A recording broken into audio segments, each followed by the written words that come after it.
Ce matin, vous pouvez vous asseoir. Je vous laisse enlever votre masque une fois que vous êtes assis. Bienvenue ce matin pour ce deuxième service. C'est vraiment un plaisir vraiment de pouvoir faire l'Église ensemble malgré toutes les restrictions qu'on a. C'est vraiment une joie. C'est vraiment une joie.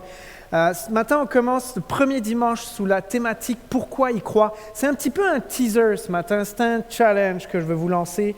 On rentre dans une longue série jusqu'au 20 décembre. Qui a pour but une série de messages apologétiques, qui a pour but de vous donner des outils, de vous équiper pour partager votre foi, pour répondre à cette question « Pourquoi j'y crois ?»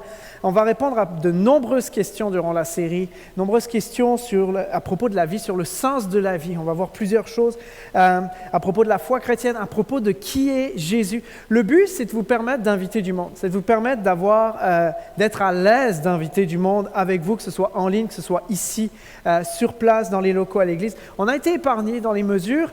Toute la Montérégie, la couronne montréalaise est limitée actuellement à 25 personnes maximum. Nous, on a encore le droit de rassembler jusqu'à 50 personnes et on peut le faire 2 fois le dimanche matin. Fait que ça laisse quelques places pour inviter du monde à venir avec quelqu'un. Il y aura 2 chaises d'écart avec vous, mais ils seront là avec vous ou peut-être suivre en ligne, vous connecter en ligne avec quelqu'un que vous connaissez. Peut-être que vous avez quelqu'un en tête depuis quelques semaines en vous disant « tu devrais peut-être écouter, au moins venir te poser quelques questions avec nous. » Le but de cette série, c'est de vous amener à découvrir des réponses face à des questions que peut-être vous ne vous posiez pas, ou peut-être que les gens qui étaient avec vous ne se posaient même pas. C'est aussi d'oser, de nous challenger à oser poser des questions, et d'être surpris par les réponses qu'on va avoir. Mais en plus de ça, c'est vraiment, comme je l'ai dit tantôt, c'est de nous équiper. C'est d'équiper chacun d'entre nous afin de pouvoir mieux partager notre foi, pouvoir mieux partager les raisons pourquoi on croit pouvoir l'exprimer. Faites-moi un pouce, encore une fois, ce matin, là, je suis rendu là avec les meetings en ligne, là, avec le pouce. Est-ce que vous trouvez ça difficile des fois de partager votre foi? Juste? Ouais, hein? C'est pas toujours facile d'exprimer pourquoi est-ce que je crois, pourquoi est-ce que j'y crois. Fait que durant toute cette saison, on va regarder ça ensemble. C'est très important. C'est très important parce que moi, je vous le dis très honnêtement, depuis le mois de mars, je ronge mes freins sur quelque chose à l'Église.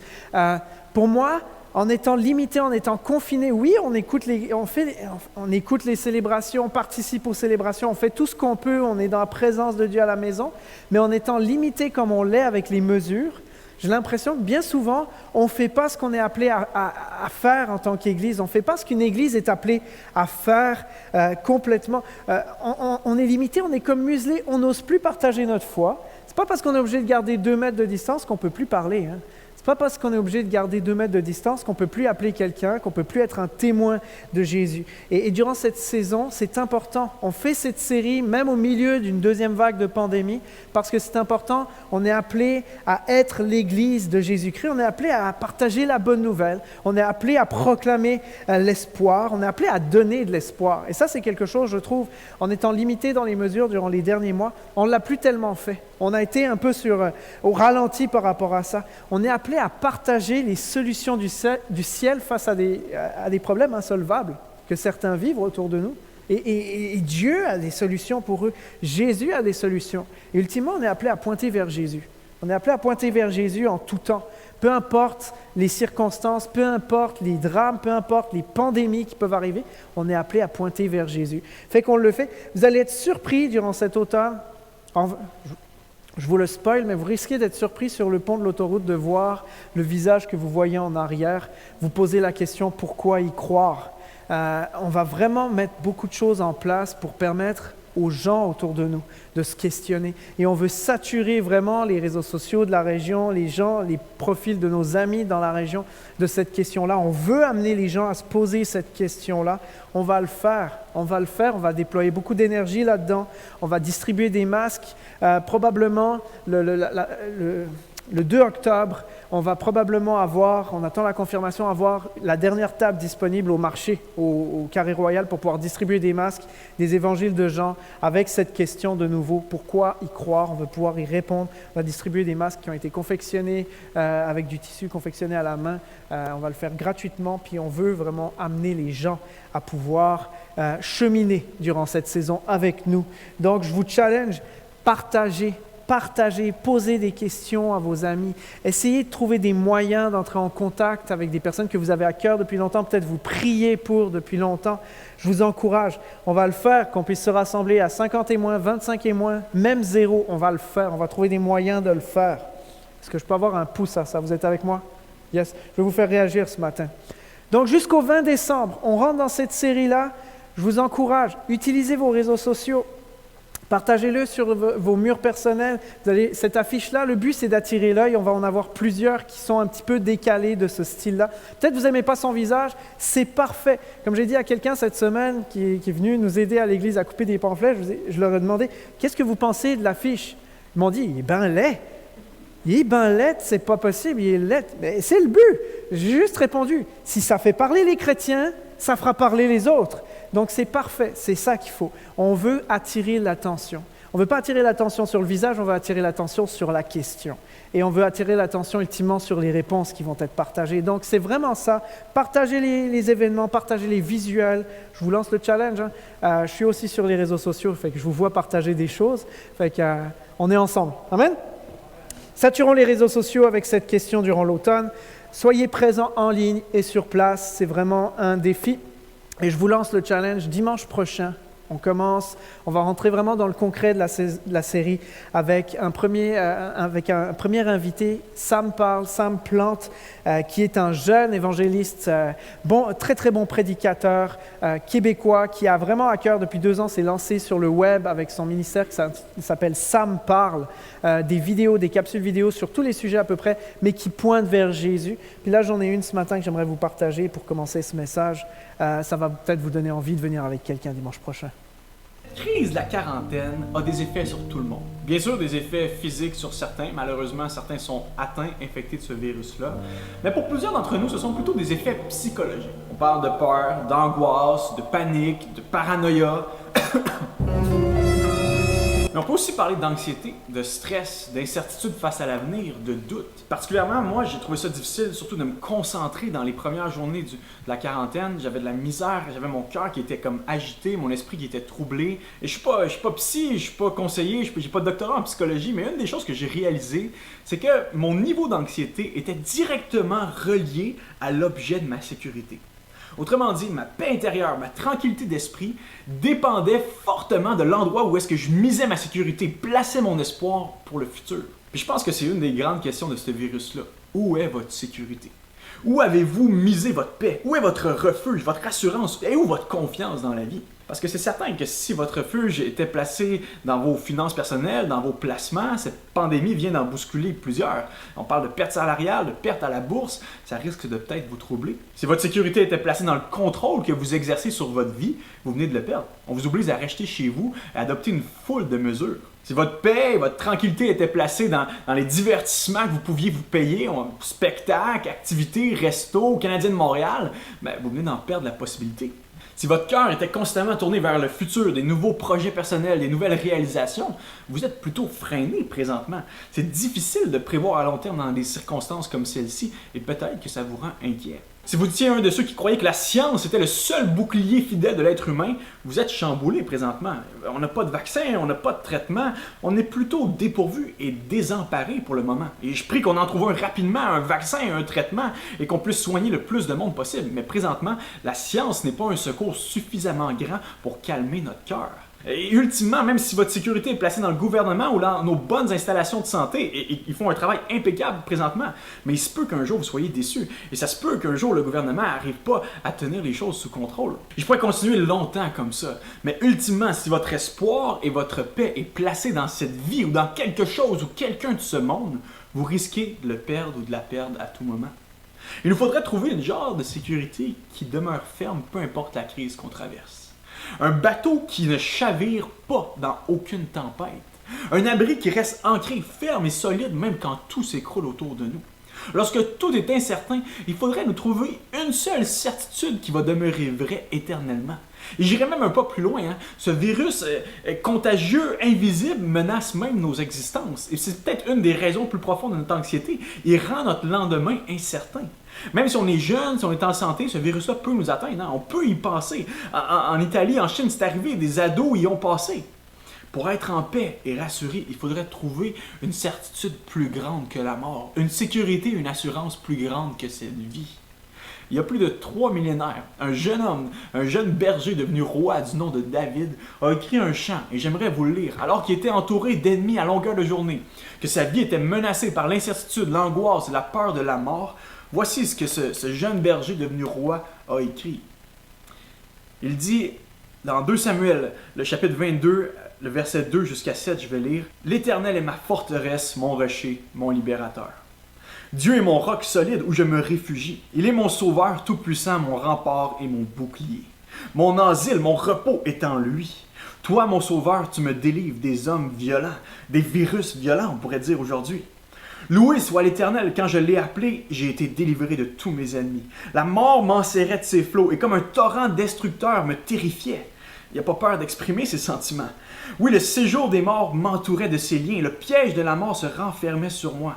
Alors, dans ma détresse, je priai l'Éternel. Vers mon Dieu, je lançai mon appel au secours. Mon cri parvint à ses oreilles et de son temple, de son ciel, il m'entendit. Quelle assurance! David n'a pas banalisé ses craintes. Il n'a pas juste essayé de penser à autre chose. Il a trouvé un lieu de refuge plus grand que la tempête qu'il traversait.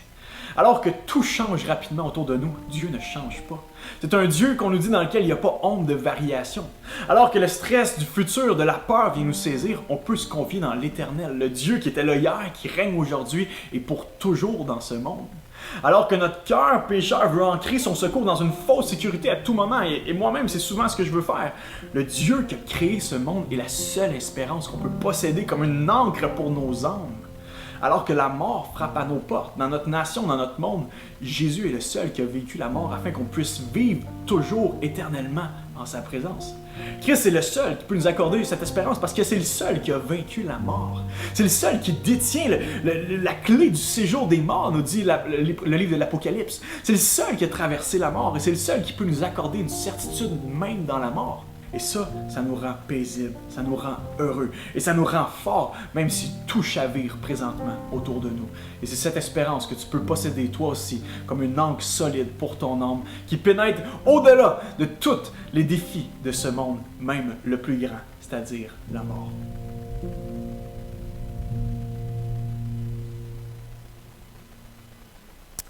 Fait que le challenge est lancé. Invitez quelqu'un dimanche prochain. Venez avec quelqu'un. On reçoit Sam Parle dimanche prochain. Quelqu'un a dit 2020 a un virus. Il faudrait le réinstaller. Avez-vous déjà eu votre ordinateur qui s'est ouvert comme ça devant vous un jour, puis vous avez vos travaux en cours et tout à coup l'ordinateur s'ouvre et Windows vous dit Windows doit être réinstallé. Ça vous a jamais fait ça? Jamais, jamais. Moi, ça me l'a fait une fois. C'est pas le fun. Vraiment, c'est pas le fun. Honnêtement, il y a tout qui est arrivé en 2020. Tout est arrivé en 2020. Comme je l'ai dit à la première réunion, il ne manque plus que les extraterrestres. Il ne manque plus qu'il y ait une invasion d'extraterrestres pour arriver, pour ajouter quelque chose. Là, ça serait le bouquet final des extraterrestres. Vous avez vu cette vidéo, il parle d'anxiété, ça a été tourné dans le mois d'avril-mai. Tout ça, et ça parle de confinement, ça parle même d'un gouvernement qui peut-être n'a pas toutes les solutions. Et en fait, il avait raison. Nos gouvernements n'ont pas toujours toutes les solutions. Et malgré tout, ils font tout ce qui est important, tout ce qui est nécessaire pour nous permettre d'aller vers le mieux. Donc, c'est totalement vrai ce qui a été dit dans cette vidéo, et c'est encore actuel aujourd'hui. Ça recommence quelque part. Vous savez, il y a de quoi être stressé quand on regarde toute l'actualité qui est passée dans les derniers mois. Moi, j'ai regardé cette semaine de janvier à aujourd'hui tout ce qui est passé dans les médias. La quantité de choses qui s'est passée, c'est incroyable. Entre les problèmes économiques dus à la COVID, mais les problèmes économiques qui étaient déjà présents dans certaines parties du monde, des divisions sociales, des divisions politiques sur toutes sortes de sujets, de la corruption, toutes sortes de choses qui arrivent. Regardez, on regarde juste il y a quelques mois à cause des bavures policières américaines, ce qui est arrivé, toutes les émeutes qui ont pris place par rapport à l'injustice raciale, l'injustice sociale, les gens sont plus capables, on ne veut plus voir ces choses-là, puis toutes sortes de choses. À la première réunion, je viens de la Suisse, hein. les gens, les Suisses, c'est des gens posés, hein, c'est des gens tranquilles. Moi, ça me fascine depuis que je vis au Québec, je découvre la culture du pays dans lequel j'ai grandi. Et je ne la comprends pas des fois. Cette semaine est arrivée une chose qui est totalement interdite, qui est totalement nouvelle en Suisse. En Suisse, dans la législation, tu n'as pas le droit de manifester dans les rues, tu n'as pas le droit de faire la grève. Ça ne se voit pas, là. Vous voyez les Français qui font la grève, les Québécois font la grève, les Québécois manifestent, les Français manifestent, les francophones, on est revendicateurs, c'est quelque chose, c'est dans notre ADN. Mais les Suisses, même les Suisses francophones, n'ont pas le droit de le faire. Ce n'est pas dans la culture. Cette semaine, au beau milieu de la nuit, il y a un groupe d'environ 300 personnes qui a investi la place fédérale, la place du palais fédéral, là où le gouvernement se rassemble, et ils ont posé leur tente pour militer, pour manifester contre le climat. 300 personnes. Et je vous dis, c'est malade, c'est incroyable ce qui s'est passé. Vous savez, si ça arrive ici, c'est normal. Et la plupart des commentaires sur les réseaux sociaux vont aller dans le sens des manifestants en disant ouais, « c'est pas normal, le gouvernement devrait faire quelque chose, il faut faire ci, il faut faire ça, il faut faire ça ». En Suisse, savez-vous quoi? Les gens, et puis je lisais les commentaires, il y en avait plus de 200, là, c'était malade. Les gens, la majorité des commentaires qui étaient donnés, c'était « voyons donc, pourquoi est-ce qu'ils manifestent? Ils n'ont pas de travail? Ils font quoi? Ils n'ont rien d'autre à faire de leur journée que de manifester, là? Qu'est-ce qu'ils font, là? Franchement, arrêtez de manifester, c'est n'importe quoi, des manifestations. Des manifestations, toutes des affaires d'eux-mêmes, puis des insultes envers les manifestants. Il n'y avait rien contre le gouvernement. 2 jours plus tard, la police est arrivée, ils leur ont demandé de partir. Voilà ce qui se passe en Europe, mais je vous le dis, c'est incroyable. Pour que ça arrive même en Europe, on arrive vraiment dans une période de temps, même en Suisse, dans une période de tension particulière, une période où les gens sont tannés, les gens sont fatigués, des conflits armés qu'on trouvait dans les médias, des problèmes climatiques, la Terre est à bout de souffle, toutes sortes de choses qui arrivent. Je lisais un article dernièrement qui disait que normalement, des cyclones avec des tornades, tempêtes tropicales avec un nom, il y en a environ 15 par saison. Et là, on était déjà une vingtaine avec un nom, et puis la saison n'est pas finie encore. Toutes sortes de choses qui commencent à arriver, qui mettent un stress. Et par-dessus, on rajoute le COVID. On rajoute le COVID avec tous les questionnements, le sentiment d'angoisse que ça peut amener. Et on arrive au mois de septembre, après des mois de confinement, après quelques semaines de tranquillité en été, on en entendait parler, mais moins. On l'avait un peu oublié, surtout nous qui sommes en région, ceux qui sont en ville un peu moins. On l'avait un peu oublié. Et là, ça recommence. Tous ces questionnements recommencent, tous ces questionnements reviennent. Et il y a d'autres questions qui viennent avec ça. Parce que plusieurs parlent d'une deuxième vague plus difficile, d'une deuxième vague peut-être plus longue. Des questionnements comme est-ce que je vais garder mon travail durant la deuxième vague? S'il y a un deuxième confinement, est-ce que mon entreprise va survivre? Si j'attrape le COVID, qu'est-ce qui va se passer? Qu'est-ce qui va se passer? Est-ce que je vais la vivre durement? Est-ce que je vais y passer à travers? Qu'est-ce qui va se passer? Des questionnements pour ceux qui ont des enfants. Nous, on se l'est posé la question avec mon épouse, avec Lydie. On s'est posé la question. Nos enfants ont passé leurs 2 premières années de vie avec des pneumonies à répétition, une dizaine d'hospitalisations de pneumonie, des problèmes pulmonaires. Quand on les a inscrits à l'école, c'était leur première année en maternelle, on s'est posé la question, comment est-ce que ça va se passer pour eux? Et si les gens ne respectent pas les mesures, s'ils l'attrapent, qu'est-ce qui va se passer pour eux? On ne veut pas revivre ces moments à l'hôpital avec eux, on ne veut pas revivre ces moments-là de stress-là. Mais en fait, c'est quoi les choix que j'ai en main? C'est quoi que je peux faire avec tout ça, là? Parce qu'on ne peut pas ne pas les mettre à l'école, on ne peut pas les garder à la maison, on ne peut pas ne pas travailler. Toutes des choses qui te passent dans la tête, puis qui passent dans l'esprit de bien du monde aujourd'hui. Est-ce qu'on va de nouveau être confiné? Et si on est de nouveau confiné, qu'est-ce qu'on va faire? Est-ce que je vais passer à travers? Est-ce que je vais être capable? Est-ce que vraiment je vais être capable de faire tout ça? Encore une fois, une deuxième fois dans l'année. Toutes ces choses qui se vivent en même temps, honnêtement, ça m'explique, puis ça peut nous expliquer pourquoi la plupart des spécialistes en santé mentale actuellement disent qu'il y a une montée des problèmes d'anxiété, une montée de problèmes de santé mentale parmi les jeunes, parmi les personnes plus âgées qui sont isolées. C'est quelque chose de difficile. Et dans tout ce flot, regardez, moi, cette semaine, généralement, j'écoute jamais la radio. On n'a pas la télévision à la maison. Si on veut écouter un film, on va le louer. Puis sinon, on va sur Internet chercher l'information. On lit les journaux, puis on écoute les points de presse. Mais généralement, nous, on n'a pas la télévision. Puis je n'ai pas TVA Nouvelles qui tourne en boucle à la maison, là. Et cette semaine, j'avais des examens à passer à Longueuil. Et à 2 reprises, j'ai dû aller là-bas. Vous savez, en 5 minutes jusqu'ici à l'église, c'est rare que j'allume TVA, que j'allume la radio, tout ce que j'entends, c'est Cogeco Nouvelles, puis ça s'arrête là, je suis rendu au bureau, fait que j'ai pas le temps. Mais là, j'avais 1 heure aller, 1 heure retour, 2 fois dans la semaine. J'écoutais les nouvelles, ça tourne en boucle. Aux 15 minutes, les mêmes nouvelles reviennent, ça tourne en boucle. Des cas de plus, du confinement possible, zone orange, zone rouge peut-être, Montréal ci, Montréal ça, Québec ceci, Québec ça, à tel pays c'est ça, en France il y a 10 000 cas. Ça va devenir fou, ça a vraiment, je ne sais pas vous là, mais c'est à devenir fou. J'écoutais ça, et dans cette journée-là, j'ai trouvé ça très très drôle parce qu'à un moment donné, il y a comme une bonne nouvelle qui est arrivée. On a peut-être trouvé la vie sur Vénus.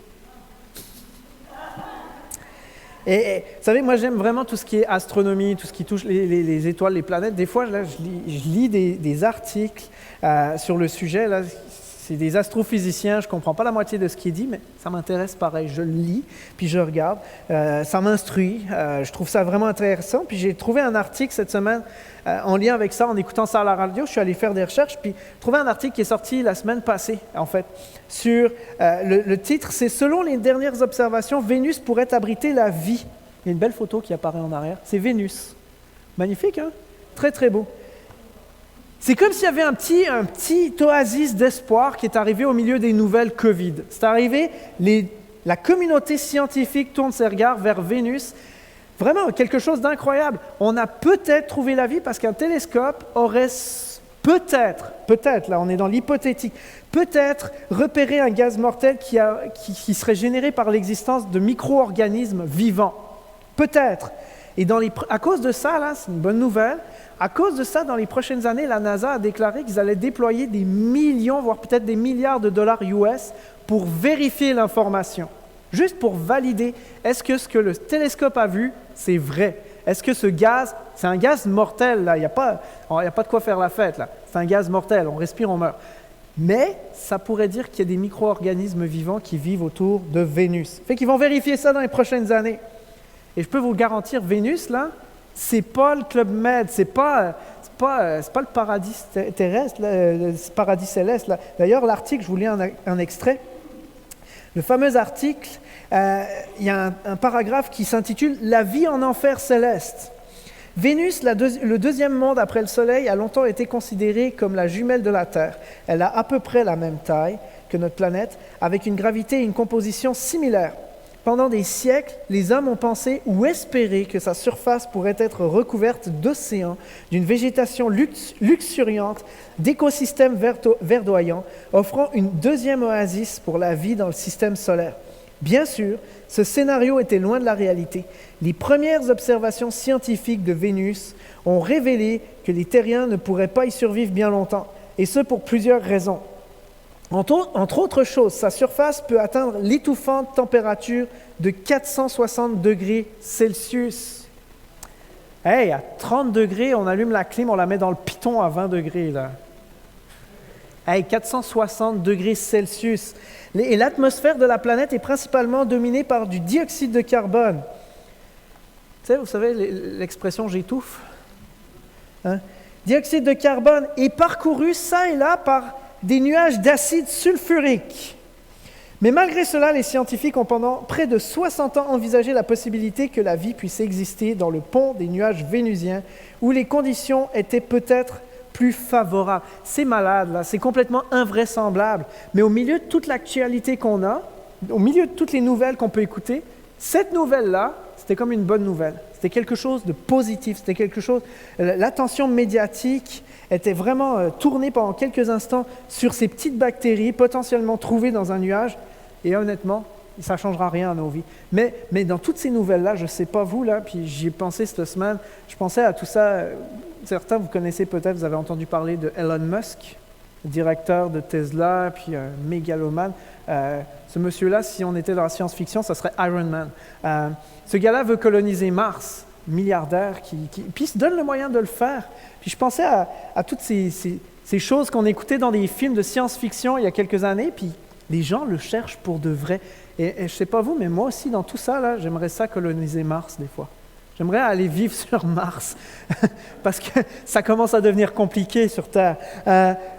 Si on est honnête avec nous-mêmes, là, soyons honnêtes pour vrai, là, avec tout ce que les médias nous racontent, tout ce que les médias nous font savoir tout en même temps, tout en même temps un bloc de choses négatives qui nous tombent dessus, ça nous arrive aussi à nous d'être anxieux puis stressés. Ça nous arrive aussi à nous de commencer à avoir des doutes sur qu'est-ce qui se passe, sur comment est-ce qu'on va vivre les prochains mois, les prochaines semaines. Ça nous arrive aussi à nous. Si on est honnête avec nous-mêmes, c'est une réalité qu'on vit chacun d'entre nous. Et c'est légitime, parce que comme le vidéo le disait tantôt, là, quand tout s'écroule, quand tout s'effondre comme ça, sur quoi est-ce qu'on peut s'accrocher? On n'a même plus l'assurance d'être en santé avec le COVID. On avait cette fausse illusion d'une assurance, j'ai ma santé, ça va. Mais là, en fait, ce virus-là, c'est pas comme la grippe qui atteint vraiment les gens. La grippe va atteindre durement les gens qui sont sévèrement malades déjà ou déjà avec des problèmes de santé. Là, le COVID, tu peux être en super forme et tout à coup, tu vas le vivre durement pour aucune raison. Et ça va mettre en péril ta vie. Et il y a cette assurance qui est tombée, l'assurance d'avoir un travail. À cause des problèmes économiques, je ne sais même pas si je pourrais avoir mon travail dans quelques semaines, d'un logement. Et si on se pose ces vraies questions-là, c'est légitime d'avoir envie de coloniser Mars, c'est légitime d'être anxieux, c'est légitime d'être stressé un peu, d'être tendu.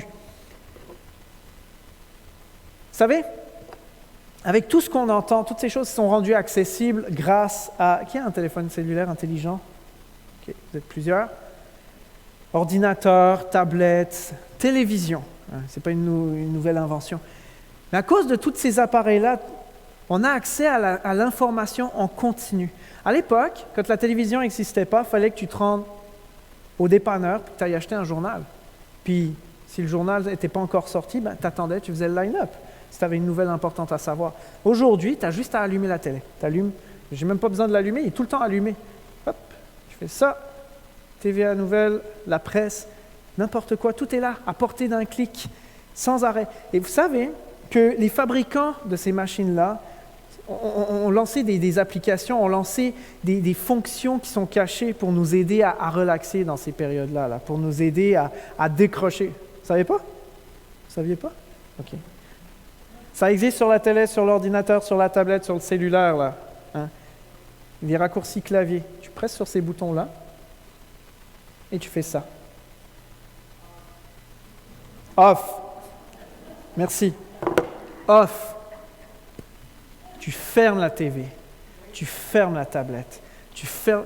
Fonction cachée, c'est dur à trouver. Là, il y a deux boutons à presser en même temps. Puis ça marche sur tous les téléphones cellulaires intelligents, sur toutes les tablettes, sur toutes les télévisions. Off. On a besoin de s'arrêter. On a besoin de s'arrêter dans ces périodes-là. Si tu es angoissé, c'est le temps actuellement pour décrocher quelques instants. Puis c'est ce qu'on fait ce matin. On parle de choses qui sont actuelles dans cette série. On parle de choses qui sont pertinentes, qui sont présentes. Mais on a besoin de s'arrêter pour focaliser sur quelque chose d'un peu plus stable. Comme Sam Parr le disait dans cette vidéo, sur quoi est-ce que je peux m'appuyer? J'ai besoin de trouver quelque chose de plus solide. Pourquoi y croire? Pourquoi croire en Jésus? Pourquoi croire en Jésus en 2020? Puis, je vous rappelle, on vous donne des outils pour partager votre foi ce matin. Et durant toutes ces semaines, tous ces dimanches, pourquoi croire en Jésus en 2020? Qu'est-ce que ça peut apporter à ma vie de croire en... Pour vrai, pour certains des gens qui nous entourent, qui ne connaissent pas Dieu, qui ne lisent pas la Bible, ce livre-là, c'est des vieilles histoires. Pourquoi est-ce que je croirais en ces histoires-là? Qu'est-ce que ça va changer dans ma vie? En quoi c'est pertinent pour moi? Comme ça a été dit dans la vidéo tantôt, on aimerait vous proposer ce matin, les anxiétés, les angoisses dans le climat dans lequel on vit, c'est normal. Mais c'est pertinent de croire en Jésus, c'est pertinent de considérer Jésus. Puis ça, vous pouvez le partager avec les gens autour de vous. Parce que tout simplement, les gens peut-être ne le comprennent pas bien. Mais Jésus est plus grand que nos angoisses. Jésus est cette place stable sur laquelle on peut trouver quelque chose de solide, quelque chose d'apaisant pour notre âme, dans sa présence. Jésus est plus grand que mes angoisses. Jésus est plus grand que tes angoisses. Jésus est plus grand que la source de tes angoisses, de tout ce qui peut t'amener à être dans l'anxiété. Et c'est de ça qu'on va discuter quelques instants. Vous savez, moi, ça fait une année, là, expérience personnelle ce matin, ça fait une année et quelques que je fais des espèces de drôles de malaise, vous le savez, certains d'entre vous, j'en ai déjà parlé, puis les médecins ne trouvent pas ce que j'ai. Bon, là, actuellement, ça va, ils commencent à trouver que j'ai rien, fait que je commence à me dire, bon, ça va passer. Ils ne trouvent pas ce que j'ai, mais ton médecin, si tu vas le voir en lui disant, j'ai des symptômes, j'ai quelques symptômes, certaines choses, puis je l'ai découvert moi-même, comment il fonctionne dans le corps médical. J'ai des symptômes, il va commencer à te faire des bilans sanguins, il va te faire des tests, il va te faire voir plusieurs spécialistes. Là, à peu près, à part un vétérinaire, j'ai vu tous les spécialistes possibles. J'attends les derniers résultats. Quand je verrai le vétérinaire, je vais vous le dire. Ça se peut que ce soit lui qui va trouver la solution. Ceci étant dit... Voyons. OK, c'est correct. Le médecin, tu vas le voir, tu lui présentes des symptômes et tu vas lui expliquer, il va te faire les tests, il ne va rien trouver. Il ne va rien trouver, alors il va procéder par élimination. C'est ça qu'ils font avec moi actuellement, ils procèdent par élimination. Ils vont te proposer des remèdes, ils vont te proposer des choses. Moi, ça dure, c'est parce qu'on tombe dans la période Covid et puis en fait, les délais d'attente sont très longs, sinon ça aurait été réglé depuis longtemps. Là. Puis ça va beaucoup mieux en passant. Mais il va te faire passer des tests, il va te faire passer tout ça, il va te proposer des remèdes en espérant tomber sur un remède qui règle ton problème, en espérant tomber sur une solution en fait, en procédant par élimination. Pourquoi y croire? Pourquoi croire en Jésus? Pourquoi c'est pertinent de considérer Jésus dans ces périodes d'anxiété? En fait, c'est comme avec ton médecin, après avoir essayé plein de choses pour calmer tes angoisses, calmer ton anxiété. Honnêtement, c'est pertinent de considérer Jésus. C'est pertinent de considérer ce que Jésus peut faire pour toi. Pertinent de faire confiance à Dieu quelques instants. Parce que peut-être que tu as essayé de respirer, tu as essayé de prendre des... OK, c'est dur là, il y a trop de choses là. Tu as essayé de respirer, tu as essayé de prendre ton souffle, tu as essayé de mieux dormir, tu as essayé la médication qu'on t'a proposée, tu as essayé, tu les prends, tu as essayé d'aller voir un psychothérapeute, ça t'a aidé. Puis, comme je l'ai dit à la première, je vous le dis encore à vous ce matin, je suis le premier. Si on vous donne un diagnostic, personne ici est médecin ici, si on vous donne un diagnostic, suivez votre traitement, suivez-le jusqu'à la fin, ça va probablement vous aider. Mais peut-être que tu as essayé tout ça, tu suis une thérapie et malgré tout, l'angoisse qui est au fond de toi, il y a quelque chose au fond de toi qui te rend anxieux et ça passe pas. À ce moment-là, pourquoi ne pas considérer Jésus quelques instants? Pourquoi ne pas donner une chance à Jésus de te donner la paix que tu cherches? Pourquoi ne pas lui donner cette chance-là? Et ça, c'est quelque chose qu'on peut partager avec les gens autour de nous. C'est quelque chose qu'on peut vivre nous-mêmes très souvent. Très souvent, nos réflexes, c'est de se battre par nous-mêmes avec des moyens humains et on oublie que Dieu est avec nous. Dieu est à nos côtés. Il est là. On l'a chanté tantôt. Il combat pour nous. L'équipe de louange l'a chanté. Il combat pour nous. Il est victorieux. Et on oublie ça. Pourquoi croire en Jésus? Parce que c'est pertinent de lui donner cette chance-là alors que j'ai essayé plein de choses. Souvent, l'anxiété, c'est un symptôme apparent, un symptôme visible, un peu comme la pointe de l'iceberg. Mais c'est comme le petit bout visible de quelque chose de profond, souvent qu'on ne comprend pas, qu'on porte à l'intérieur de nous, qu'on garde, ça peut avoir des sources physiques, émotionnelles, psychiques, mais aussi spirituelles. C'est des choses parfois qui sont là depuis longtemps. C'est souvent un désordre intérieur qu'on garde, que je garde pour moi. Je sais que je devrais le laisser, mais je ne sais pas trop comment, et pour plusieurs raisons, je le garde pour moi, je le porte. Ça peut être des choses, je me rappelle il y a quelques semaines, pasteur Daniel Descaries parlait d'un homme qui l'avait rencontré puis qui avait de la misère à dormir. Regarde, quand tu angoisses, tu as de la misère à dormir. Et la cause, c'était qu'il était dans le crime organisé, il faisait des choses illégales, puis sa conscience lui parlait. Ça peut être des fois des choses qu'on fait, ça peut être des choses qu'on sait qu'on devrait relâcher, qu'on devrait laisser, mais on ne sait pas comment. Des habitudes néfastes. L'apôtre Pierre a dit ceci dans 1 Pierre 5, verset 7. « Déchargez-vous sur lui, en parlant de Jésus, déchargez-vous sur lui de toutes vos inquiétudes, car il prend soin de vous. » C'est un appel aux chrétiens, c'est un appel aux croyants. Décharge-toi, abandonne, laisse tes inquiétudes. Dans certaines versions, vous allez lire vos soucis. Dans certaines versions, vous allez lire vos inquiétudes. Si vous lisez en anglais, vous allez lire vos anxiétés, vos problèmes d'anxiété. Le mot grec qui est employé pour parler des inquiétudes dans ce texte, c'est le mot mérimna, qui traduit l'idée d'être préoccupé. Vous savez, comme un ordinateur qui peut faire plusieurs tâches. Tu lui fais faire quelque chose, tu es sur Facebook, mais en arrière de ça, tu es en train de lui faire un test antivirus, tu lui fais faire d'autres choses. Comme une tâche qui est récurrente en arrière de ça, d'être préoccupé. Mon esprit est préoccupé il est distrait par l'idée d'être anxieux, de se faire du souci à propos de quelque chose. Ton esprit n'est pas libre.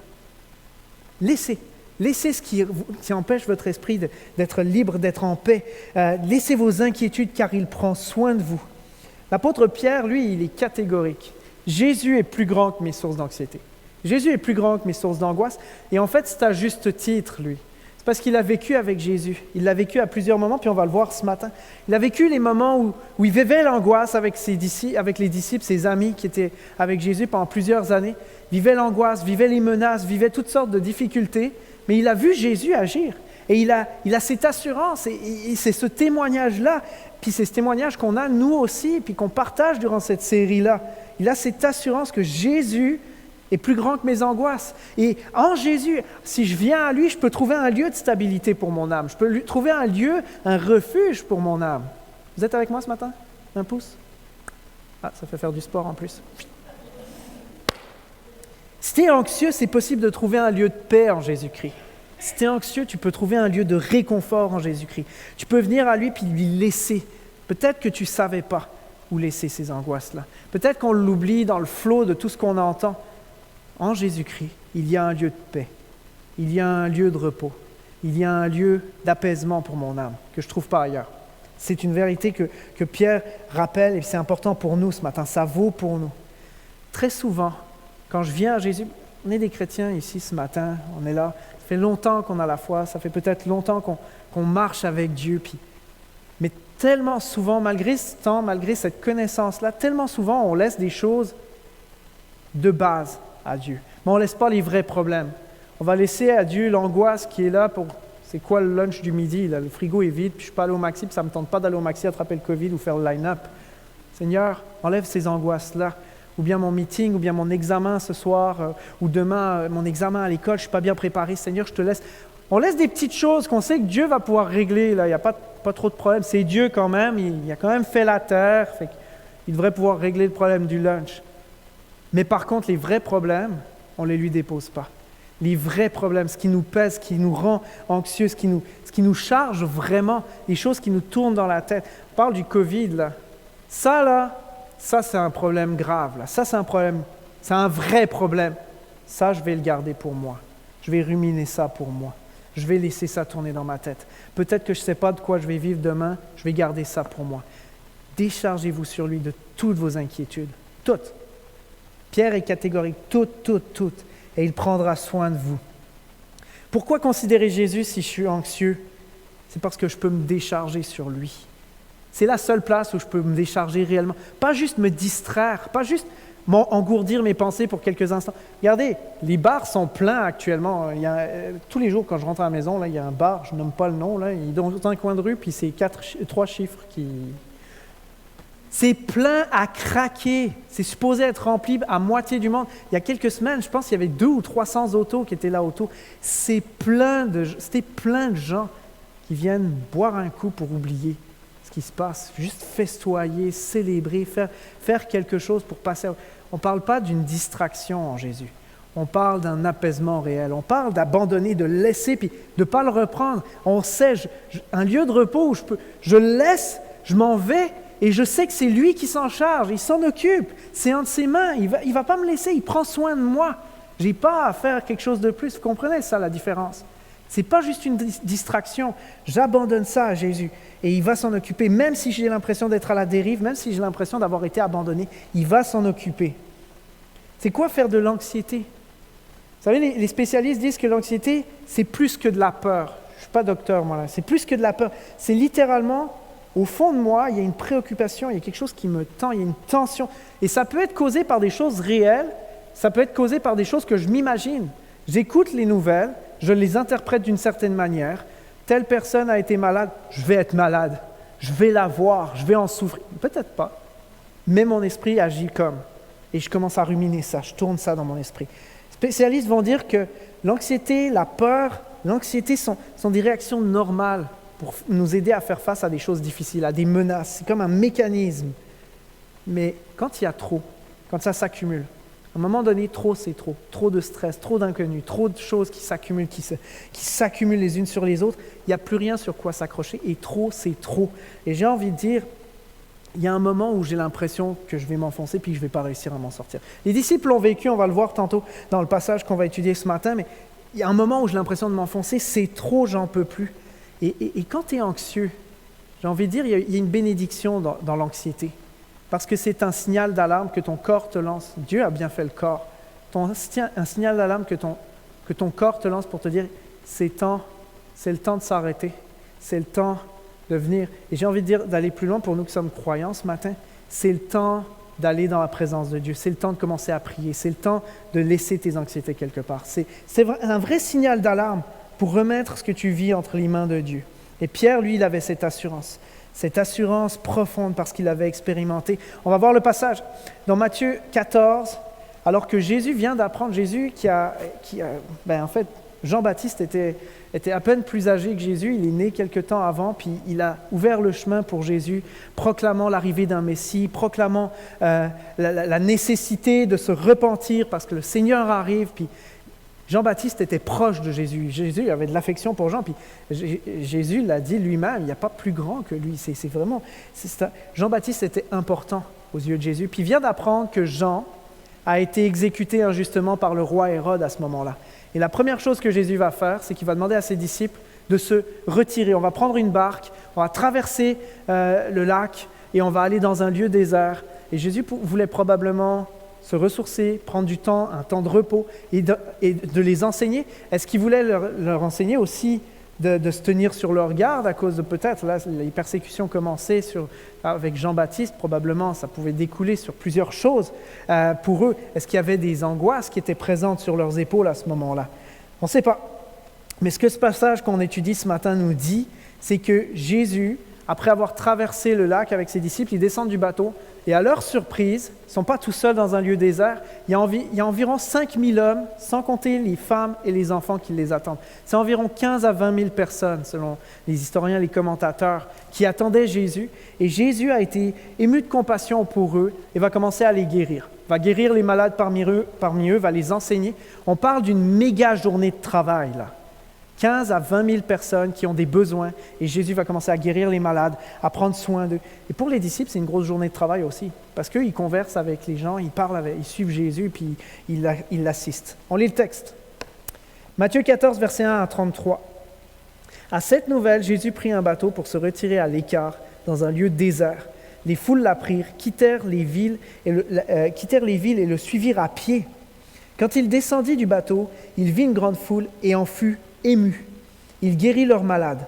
Le soir venu, les disciples vinrent lui dire « Ce lieu est désert et l'heure est déjà avancée. Renvoie les foules pour qu'elles aillent s'acheter des vivres dans les villages. » Mais Jésus leur dit « Elles n'ont pas besoin de s'en aller. Donnez-leur vous-même à manger. » Ils lui disent « Nous n'avons ici que 5 pains et 2 poissons. » Et il dit « Apportez-les-moi ici. » Il ordonna aux foules de s'installer sur l'herbe, prit les 5 pains et les 2 poissons, leva les yeux vers le ciel et prononça la bénédiction. Puis il rompit les pains et les donna aux disciples, et les disciples en donnèrent aux foules. Tous mangèrent et furent rassasiés, et on emporta 12 paniers pleins de morceaux qui restaient. Ceux qui avaient mangé étaient environ 5000 hommes, sans compter les femmes et les enfants. Ensuite, il obligea les disciples à monter dans le bateau et à le précéder sur l'autre rive, pendant qu'il renverrait les foules. Après avoir renvoyé les foules, il monta sur la montagne pour prier à l'écart. Le soir venu, il était encore là, seul. Le bateau était déjà à plusieurs stades de la terre, malmené par les vagues, car le vent était contraire. À la 4e veille de la nuit, il vint vers eux en marchant sur la mer. Quand les disciples le virent marcher sur la mer, ils furent troublés et dirent « C'est un fantôme !» Et dans leur crainte, ils poussèrent des cris. Jésus leur dit aussitôt « Courage, c'est moi, n'ayez pas peur. » Pierre lui répondit « Si c'est toi, ordonne-moi de venir vers toi sur les eaux. » « Viens, lui dit-il.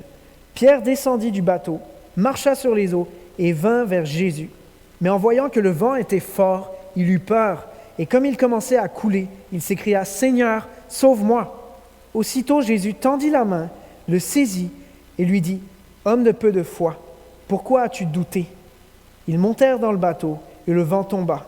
Ceux qui étaient dans le bateau se prosternèrent devant lui et dirent « Tu es vraiment le Fils de Dieu. » Le passage qu'on lit ce matin est important pour nous parce qu'il nous parle de plusieurs types d'angoisses que les disciples ont vécues. Pierre savait de quoi il parlait, il l'a vécu, il faisait partie de la gang. Il l'a vu tout ça, il l'a vécu, il l'a vu de ses propres yeux. Il sait de quoi il parle quand il dit « Venez à lui, déchargez-vous de toutes vos inquiétudes, il va prendre soin de vous. » Il le sait parce qu'il a vu comment Jésus a agi. Il l'a vu. Ce passage nous dit que c'est pertinent de considérer Jésus dans les moments où on est anxieux à cause du manque de ressources. C'est clair. Je ne veux pas vous relire le passage, mais on sait il manque de quoi. Ils n'ont pas ce qu'il faut. Là, mettons les choses dans leur contexte. Jésus les emmène dans un lieu de désert. Il n'y a rien. C'est un désert. Il n'y a rien. Il n'y a pas de dépanneur. Il n'y a pas de maxi à proximité. Et de ce temps-ci, les gars là, qui marchaient avec Jésus n'étaient pas fortunés. Là. Les 12 hommes, si vous ouvrez dans l'évangile de Jean, dans Jean 6, il y a un des disciples, je crois que c'est Philippe, qui va dire à Jésus, même avec 200 deniers, on ne serait pas capable de payer de la nourriture pour tout ce monde-là. Là. On n'a pas ce qu'il faut, là, on n'a pas les moyens. Fait qu'il y a vraiment la question des ressources qui apparaît. Et dans ce passage-là, la question, on voit la résistance dans Matthieu. Là, Jésus, ça serait le temps. Là, il est 6 heures, mon estomac gargouille, j'ai faim, les gars ont faim, les gens vont probablement avoir faim. Et si on ne veut pas qu'ils fassent de malaise, c'est le temps de les libérer. Là. C'est 6 heures, il fait encore jour, le prochain maxi est à 2 heures. On va les laisser y aller, ils vont aller faire l'épicerie, puis ils reviendront demain, on s'en occupera quand tout le monde aura mangé. Et Jésus va juste leur dire « No way, là, on va les nourrir nous. » Puis là, les gars, parce qu'on n'a rien on n'a rien, là. Puis Jésus va leur demander ils vont lui dire, là, on a juste 5 pains puis 2 poissons. OK, on va les nourrir avec ça. Il y a une angoisse qui monte chez ces gars-là. Il faut qu'on comprenne ça. Il y a une crainte qui monte, il y a un stress. Jésus vient de mettre un stress sur leurs épaules, là. Comment on va nourrir cette foule-là avec 5 pains puis 2 poissons? Là, on n'a pas ce qu'il faut, on manque de ressources. C'est impossible. Puis même, pensons-y, logistiquement parlant, là, il n'y avait pas d'auto. Les gars, s'ils avaient fait les 2, 3, 4 heures, ils avaient traversé le lac, allé au maxi du coin pour aller prendre à manger. Là. Admettons, miraculeusement, la caissière, elle leur fait grâce, elle leur dit « Aujourd'hui, c'est gratuit pour vous. » OK, super. Tu ramènes comment de la nourriture pour 25 000 personnes? Pas d'auto. Pour 20 000 personnes, pardon. Tu ramènes ça comment? Pensez à l'angoisse qui devait naître. C'est pertinent de considérer Jésus dans les moments où on est anxieux à cause du manque de ressources. Les disciples étaient en formation avec Jésus. Il ne faut pas qu'on oublie ça, là. Ils étaient en formation, ils ont passé 3 ans avec lui. Ils l'ont accompagné dans toutes ses étapes, ils ont marché avec lui, ils l'ont vu agir. Et Jésus veut les former. Et les leçons que les disciples vont prendre dans ce passage-là, elles sont valables pour nous aujourd'hui encore. Elles sont pertinentes pour nous aujourd'hui. Jésus savait que les disciples n'avaient pas ce qu'il fallait. Il a fait exprès de leur dire ça, là. On va les nourrir. Oui, mais on n'a pas ce qu'il faut. Oui, mais on va les nourrir quand même. Il savait que les gars étaient dans le piton au niveau de l'anxiété. Mais j'ai envie de vous dire ce matin, Jésus sait exactement, encore aujourd'hui, là, il sait exactement encore aujourd'hui, comme il le savait pour ses disciples, il sait exactement encore aujourd'hui quand je suis en train de me questionner sur demain. Est-ce que je vais être capable de faire rouler mon entreprise? Est-ce que je vais encore avoir les clients que j'avais l'automne passé? Est-ce que je vais encore être capable de payer mes factures? Est-ce que je vais être capable de nourrir ma famille comme je le faisais? Est-ce qu'il va falloir qu'on descende Est-ce qu'il va falloir qu'on vende la maison pour trouver quelque chose de plus modeste? Tellement de monde ont dû faire ça durant ce printemps, durant cet été, pour pouvoir se préparer à une éventuelle deuxième vague. Jésus savait que ses disciples n'avaient pas ce qu'il fallait. Mais il sait exactement ce qui se passe quand nous, on se pose ces questions-là. Il sait ce qui se passe. Il sait que tu te demandes comment tu vas faire pour payer, pour arriver à joindre les bouts, pour arriver à passer à travers une deuxième vague. Et toute l'anxiété qui en découle, il la connaît. Il la connaît. Mais comme pour les disciples, exactement comme pour les disciples, hein, comme ça a pris place lors de ce moment-là, alors que Jésus a rendu grâce, il y a eu une abondance, mais Jésus a déployé les ressources du ciel au milieu des angoisses de ces hommes-là là, pour être un témoignage. Mais ces gars-là, leur foi est inébranlable après ça, j'ai envie de dire. Notre foi devrait être pareille dans ces moments-là. Jésus, alors qu'on s'approche de lui, comme ça a été le cas pour les disciples, est prêt à déployer les ressources du ciel pour prendre soin de nous, pour prendre soin de toi, pour prendre soin des détails, de ces choses qui t'angoissent, qui rendent lourd ton quotidien. 1 Pierre 5, verset 7. « Déchargez-vous sur lui de toutes vos inquiétudes, car il prend soin de vous. » Et Pierre savait de quoi il parlait. J'aimerais vous le dire, Pierre savait très très bien de quoi il parlait quand il a dit ça. C'est encore vrai aujourd'hui, ce qui s'est passé. C'est encore vrai pour nous, ce qui s'est passé dans ce passage-là. Est-ce que quelqu'un l'a déjà expérimenté? Des moments dans la vie où tu as l'impression de manquer, mais solide. Tu as la misère à joindre les bouts, puis tu tournes ton cœur vers Dieu. Tu lèves tes mains vers Dieu, comme on l'a dit tantôt. Je vois mes bras tendus vers toi. Puis tu vois, Dieu agit. Il y a quelqu'un. Regardez, je l'ai pris comme exemple. Ça m'est venu ce matin quand on est à la première réunion. Mais moi, j'ai un de mes amis qui est dans le ministère, qui est pasteur en Europe. Et lui, au collège biblique, à un moment donné, était tellement serré. qu'il n'y avait même plus de quoi nourrir les enfants. Ça devenait serré, serré, serré. Et ils étaient rendus, là, l'auto, ils roulaient, les pneus, là, ils roulaient sur la toile. Je ne sais pas si vous avez déjà vu, mais vos pneus, là, il y a de la gomme, mais c'est de la toile, c'est du tissé. Ils roulaient, on voyait la toile. Ils n'étaient pas capables de changer les pneus. À un moment donné, ils n'avaient plus d'autre choix. C'était « Seigneur, fais quelque chose. On n'arrive plus. » Il s'est réveillé un matin, a voulu prendre son char, puis s'est retrouvé avec de la gomme autour des pneus. Il n'a jamais été capable de l'expliquer. Dieu est capable de déployer des ressources pour prendre soin de toi quand tu te tournes vers lui. Et ça, c'est des vérités qu'on vit encore aujourd'hui. Dieu est capable. C'est pertinent de considérer Jésus quand je suis anxieux parce que j'ai l'impression de manquer à cause du manque de ressources. Mais c'est aussi pertinent de considérer Jésus quand on est anxieux à cause de l'accumulation. Anxieux à cause de toutes les choses qui s'accumulent. Regardez, je vous épargne les textes encore une fois, mais ils apparaissent à l'écran. Les disciples, là, après une journée de travail complète, une journée évidente d'épuisement, de travail en plein soleil, à suivre Jésus, prendre soin des gens. Regardez, j'ai découvert en devenant pasteur parce que je faisais des travaux lourds à l'extérieur des fois, puis tu es fatigué, tu as une fatigue physique. Mais il y a une fatigue qui est tout aussi pesante à juste être debout, à parler à du monde pendant des heures. C'est pas que les problèmes des gens ne t'intéressent pas ou quoi que ce soit, ou n'importe.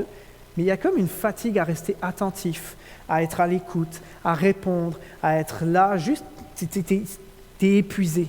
Ces gars-là ont fait ça toute la journée. Ils ont parcouru les allées avec Jésus, qui guérissait des malades, priait avec eux, répondait à leurs besoins. Probablement qu'il y avait des émotions. Ils voyaient, quand tu vois quelqu'un qui est dans une misère totale, qui n'a plus aucun autre recours que de demander un miracle, sinon c'est la fin. Ont été pris par toutes sortes d'émotions toute la journée. Ils arrivent à la fin de la journée, au coucher du soleil, ils ont faim, ils sont épuisés. Et là, qu'est-ce que Jésus leur demande? Vous allez les nourrir. Fait qu'ils ont commencé leur deuxième chiffre à ce moment-là, commencé à passer dans les allées puis à donner à manger à 20 000 personnes. Imaginez un peu la journée de malade. Là. Passer une journée d'épuisement. Et à la fin de la journée, qu'est-ce que Jésus leur demande?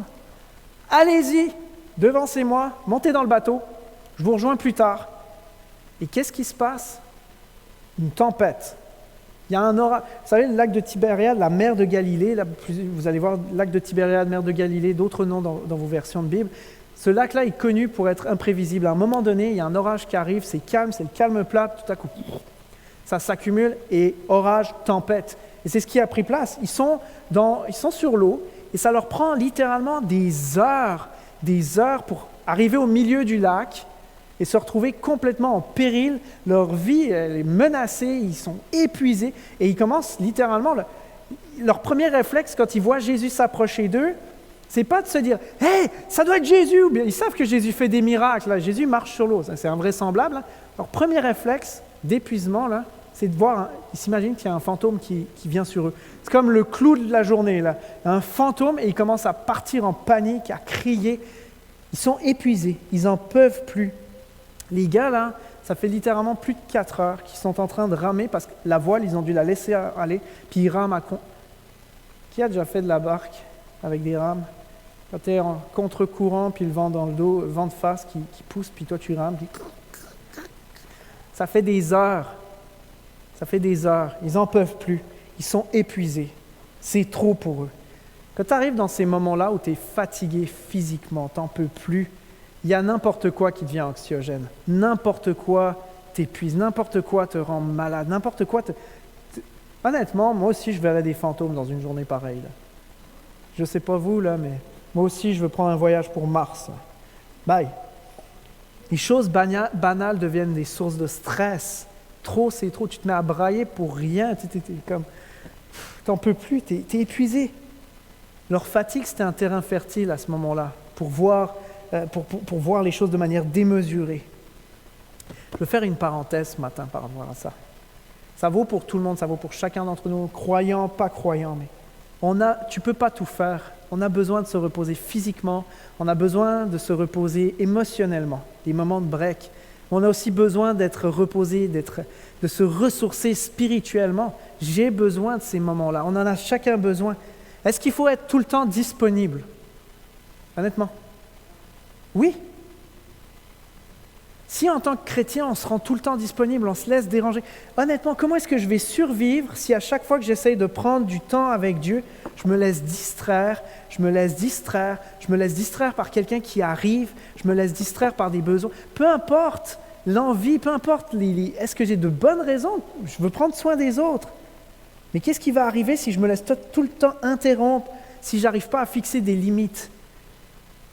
Est-ce qu'on a besoin d'être tout le temps disponible quand on a besoin de se ressourcer? Non. On a besoin de mettre des limites. On a besoin de dire, non, ce temps-là, je suis désolé, je suis occupé. Je fais quelque chose, je suis en communication importante. Si tu passes ton temps à sacrifier tes temps avec Dieu, tu passes ton temps à sacrifier tes temps avec Dieu pour plein de bonnes raisons, là, prendre soin des autres, faire plein de choses. Il y a des choses moins valables, mais même des bonnes raisons.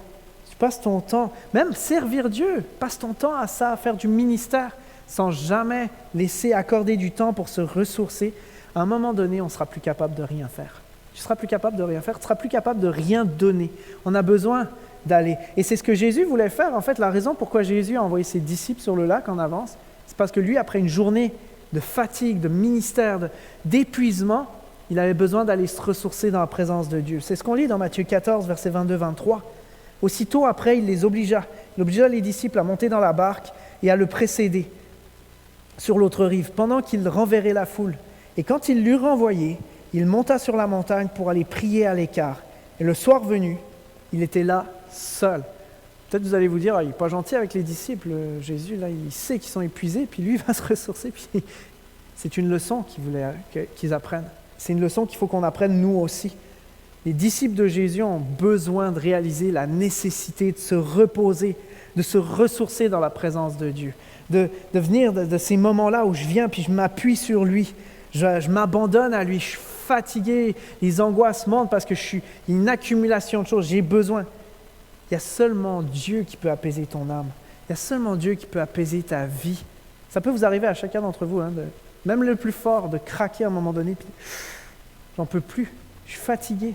Juste parce que tu es fatigué physiquement. Je ferme la parenthèse. Dans ces temps-là où tu as à gérer trop de choses, actuellement, on gère tous trop de choses. Trop de stress, trop de travail. Les mesures Covid amènent plus de travail pour beaucoup de monde. Ceux qui sont isolés à la maison, c'est plus de stress, c'est plus de choses. L'isolement n'est jamais bon, mais là, je suis encore plus isolé. Trop de choses qui s'abattent sur moi en même temps. C'est pertinent de considérer Jésus. Déchargez-vous sur lui de toutes vos inquiétudes, car il prend soin de vous. Jésus est plus grand que notre anxiété. Il est plus grand que la source de nos angoisses. Il est plus grand que toutes les choses qui pourraient nous arriver, plus grand que nos impossibilités. Et il déploie les ressources du ciel pour prendre soin de nous. Ça, c'est vraiment la chose importante. Et je veux conclure avec ça. Je vais appeler les musiciens à me rejoindre. C'est pertinent de considérer Jésus, quelle que soit la raison de notre anxiété, mais c'est aussi pertinent de le considérer même quand je suis anxieux parce que je n'ai plus le contrôle sur rien. Vous savez, plus que les ressources, plus que le manque de ressources, plus que l'accumulation, les disciples vont faire face à quelque chose d'encore pire, là. C'est pas juste l'inconnu, c'est pas juste l'imaginaire, pas juste les flots, là. Même, c'est aussi incontrôlable que ce qu'on peut vivre avec le Covid ou un deuxième confinement, j'ai envie de vous dire. Matthieu 14, 28-30 dit ceci.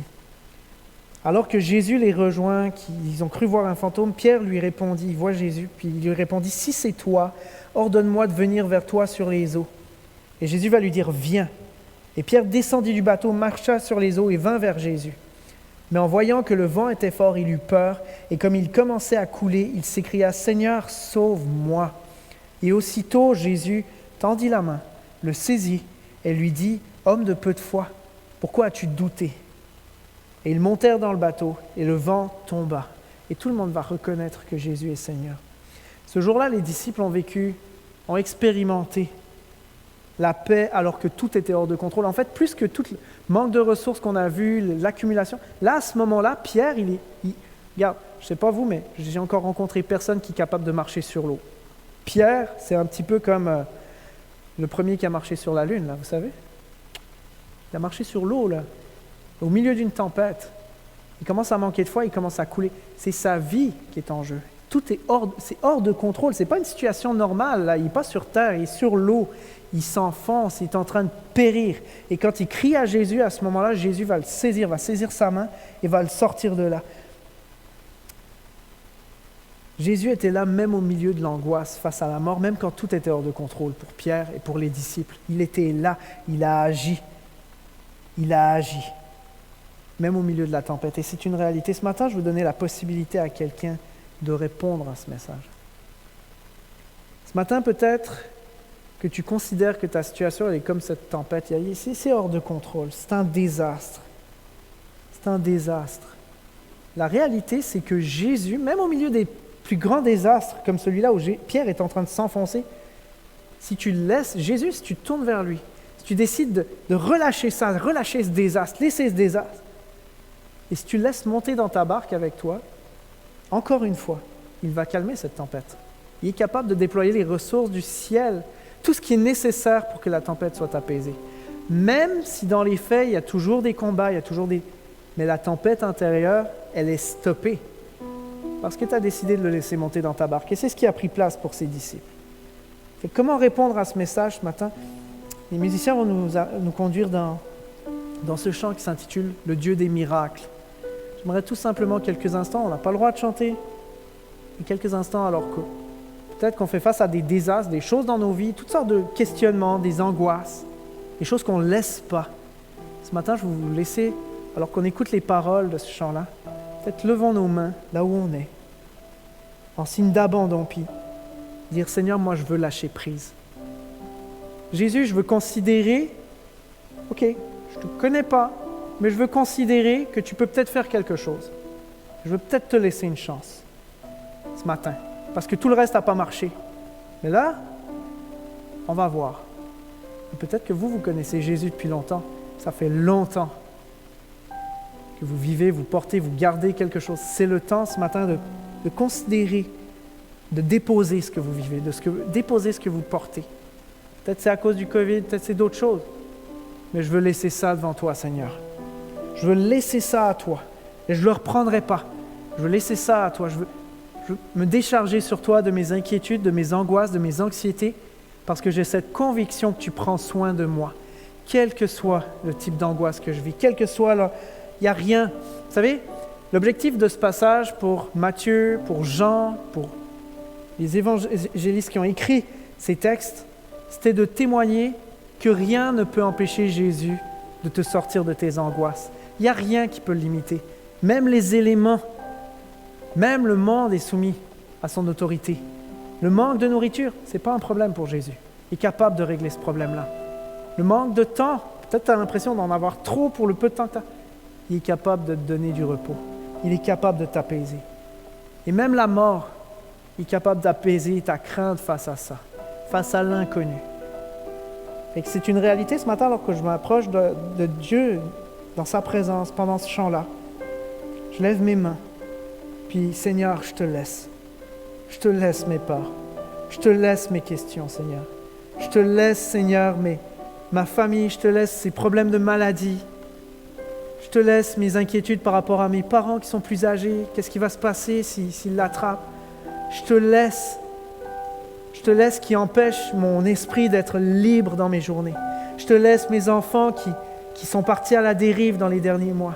Je te laisse ça. Je ne sais pas que je ne veux plus y penser, mais Seigneur, je veux te laisser ça parce que j'ai la conviction que tu en prends soin. Seigneur, je te laisse ma vie. Je te laisse ce péché qui revient encore, puis qui enlève ma paix. Je te laisse ça. Seigneur, je veux juste lever mes mains puis dire combien tu es précieux pour moi et combien j'ai pas d'autre recours, j'ai pas d'autre secours que toi ce matin. Alors je te laisse ça. Et que simplement ce matin, alors qu'on termine cette réunion, qu'on puisse prendre ce temps dans la présence de Dieu qui est précieux. Amen.